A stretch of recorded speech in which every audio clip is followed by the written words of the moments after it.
नमस्कार मित्रांनो, स्वागत आहे तुमचं तेजस्वीज मराठी स्टोरी या यूट्यूब चॅनलवरती. मित्र असावा तर असा. एका छोट्याशा गावात दोन मित्र राहत होते, अभिजित आणि सागर. लहानपणापासून ते दोघे एकत्र वाढले, एकाच शाळेत शिकले, एकाच बाकावर बसले, एकाच डब्यात जेवले आणि एकमेकांशिवाय त्यांचा दिवस पूर्णच होत नसे. गावात सगळे म्हणायचे, हे दोघे मित्र नाहीत, तर एकाच आत्म्याचे दोन भाग आहेत. वेळ पुढे सरकत गेला. 12वी पूर्ण झाली. अभिजितच्या घरची परिस्थिती खूपच नाजूक होती. वडील शेतमजूर, आई दुसऱ्यांच्या घरी काम करायची.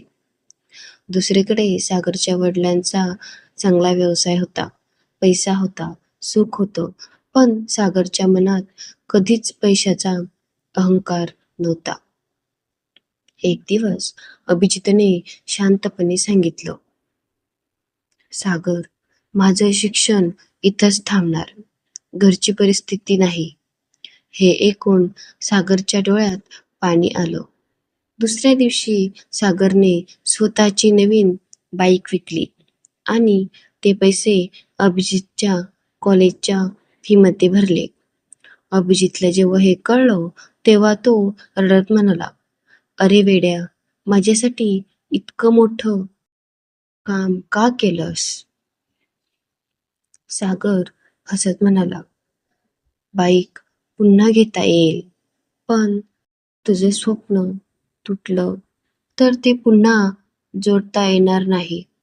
दोघे पुन्हा आपापल्या आयुष्यात पुढे गेले. काही वर्षांनी अभिजित मोठा अधिकारी झाला. शहरात नोकरी लागली. मोठं घर, मोठी गाडी, सन्मान सगळं मिळालं. मात्र सागर वडिलांचा व्यवसाय सांभाळत गावातच राहिला.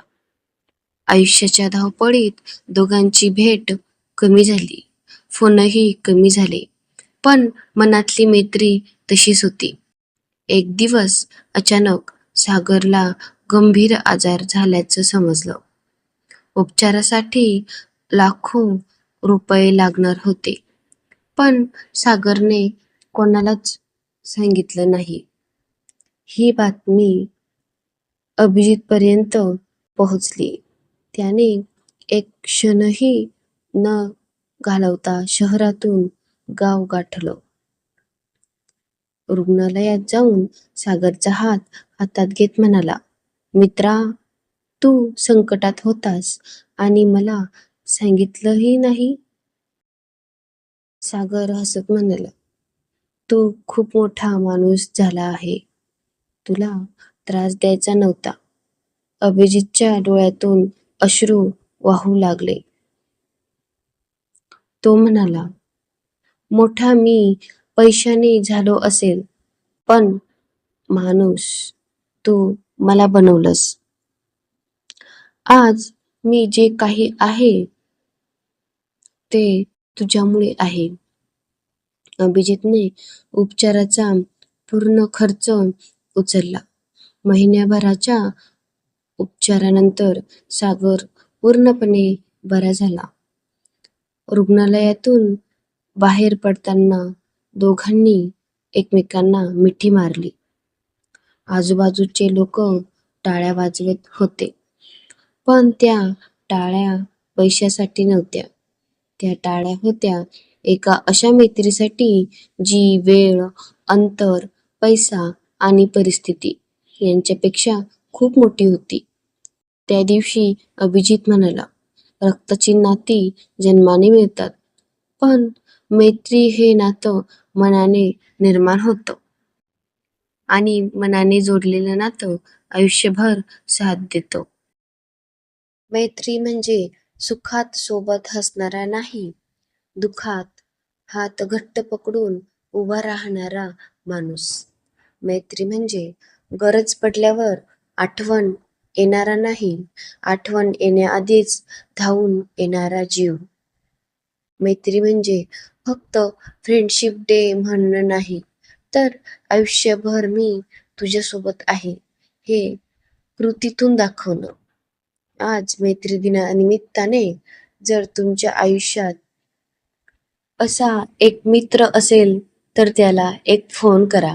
कारण वेळ निघून गेल्यावर पश्चाताप उरतो, पण जपलेली मैत्री आयुष्यभर साथ देते. खरा मित्र तोच जो तुमच्या यशात टाळ्या वाजवतो आणि तुमच्या अपयशात तुमचा हात सोडत नाही. मैत्री दिनाच्या सर्वांना मनपूर्वक शुभेच्छा. ही गोष्ट तुम्हाला कशी वाटली नक्की सांगा. तुमच्यासोबत पण असा प्रसंग घडलेला आहे का ते कमेंटमध्ये सांगा आणि चॅनलला नक्की सबस्क्राईब करा. मैत्री दिनाच्या तुम्हा सर्वांना खूप खूप शुभेच्छा आणि समोरची स्टोरी कशावरून द्यायची ते तुम्ही कमेंटमध्ये नक्की सांगा. धन्यवाद मित्रांनो.